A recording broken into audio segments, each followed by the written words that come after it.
오늘 사사기 15장입니다.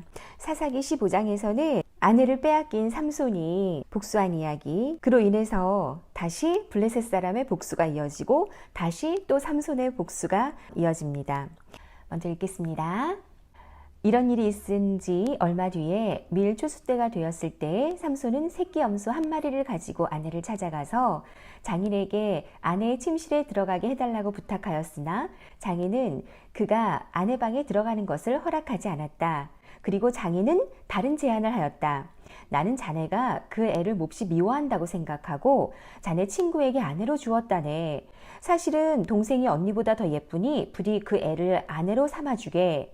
그러자 삼손이 그들에게 이번만은 내가 블레셋 사람들에게 어떤 손해를 끼친다 해도 나를 나무라지 못할 것이오 하고 말하면서 나가서 여우 300마리를 잡아 꼬리에 꼬리를 서로 비끄러매고는 그 두 꼬리 사이에 가지고 간 회를 하나씩 매달았다. 그리고 그 회에 불을 붙여 블레셋 사람의 곡식밭으로 여우를 내몰아서 이미 베어 쌓아놓은 곡식가리에 불을 놓았다.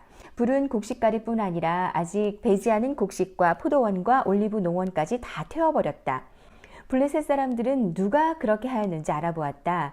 마침내 사람들은 딥나 사람 곧 삼손의 장인이 삼손의 아내를 빼앗아 들러리 섰던 친구에게 아내로 주었기 때문에 삼손이 저지른 이름을 알게 되었다. 블레셋 사람들이 딥나로 올라가서 그 여자와 그 아버지를 불에 태워 죽였다. 그러자 삼손이 그들에게 말하였다.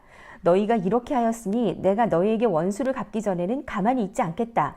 그는 블레셋 사람들을 닥치는 대로 마구 무찌르고 내려가서 에단 바위 동굴에서 쉬고 있었다. 블레셋 사람들이 쳐 올라와서 유다 땅에 진을 치고는 레이 지방을 짓밟았다. 유다 사람들이 그들에게 말하였다. 당신들이 무엇 때문에 우리를 치러 올라왔소? 그들이 대답하였다. 삼손을 잡으러 왔소. 삼손이 우리에게 한 대로 우리도 그에게 갚아주겠소. 그래서 유다 사람 3,000명이 에단 바위 동굴에 내려가서 삼손에게 말하였다. 블레셋 사람들이 우리를 지배하고 있다는 것을 당신은 잘 알지 않소? 그런데 당신이 어찌하여 우리에게 이런 일이 미치게 하오? 삼손이 그들에게 대답하였다. 그들이 나에게 한 대로 나도 그들에게 갚아주었을 뿐이요. 그러자 그들이 삼손에게 말하였다. 우리는 당신을 묶어 블레셋 사람들에게 넘겨주려고 왔소. 삼손이 그들에게 말하였다. 그렇다면 나를 죽이지 않겠다고 맹세하시오. 그들은 삼손에게 다짐하였다. 결코 죽이지 않겠소. 우리는 당신을 묶어서 그들에게 넘겨만 주겠소. 결코 우리가 당신을 죽이지는 않겠소. 그리고 그들은 새 밧줄 2개로 그를 묶어서 바위 동굴에서 데리고 나왔다. 삼손이 레이에 이르자 블레셋 사람들이 마주 나오며 그에게 소리를 질렀다. 그때 주님의 영이 그에게 세차게 내리니 그의 팔을 동여매었던 밧줄이 불에 탄 삼오락이 같이 되어서 팔에서 맥없이 끊어져 나갔다.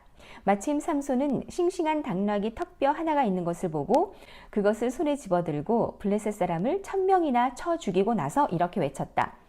나귀 턱뼈 하나로 주검을 무더기로 쌓았다. 나귀 턱뼈 하나로 1,000명이나 쳐 죽였다. 이렇게 외치고 나서 삼손은 손에 든 턱뼈를 내던지고 그곳 이름을 라맛 레히라고 불렀다. 삼손은 목이 너무 말라서 주님께 부르짖었다. 주님께서 친히 이 크나큰 승리를 주님의 종의 손에 허락하셨습니다. 그런데 이제 제가 목이 타서 저 할례받지 못한 자들의 손에 붙잡혀 죽어야 하겠습니까?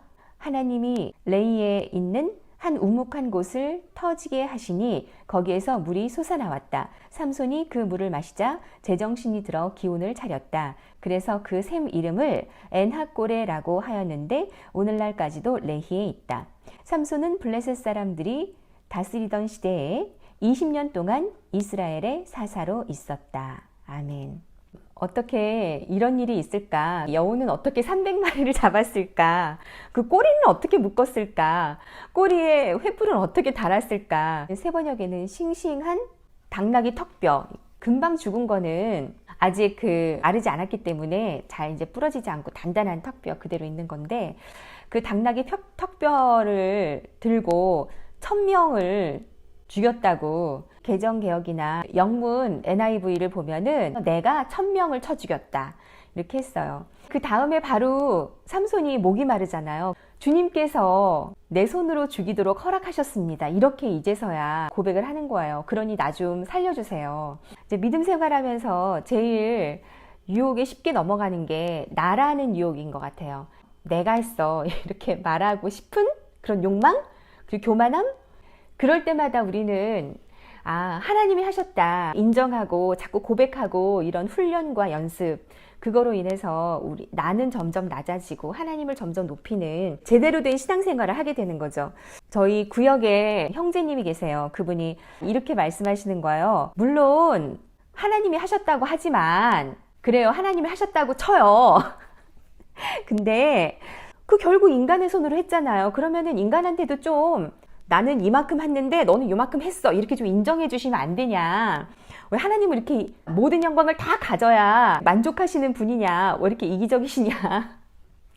혹시 나는 하나님 믿어 하면서 이런 생각을 갖고 계신 분이 있으신지 모르겠어요.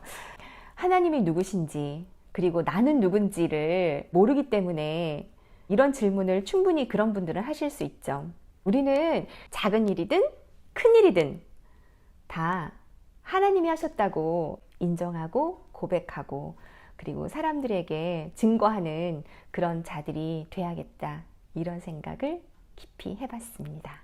오늘도 주 안에서 승리하시고 주님과 동행하는, 살아계신 하나님과 동행하는 그런 하루 되시기 바랍니다. 감사합니다.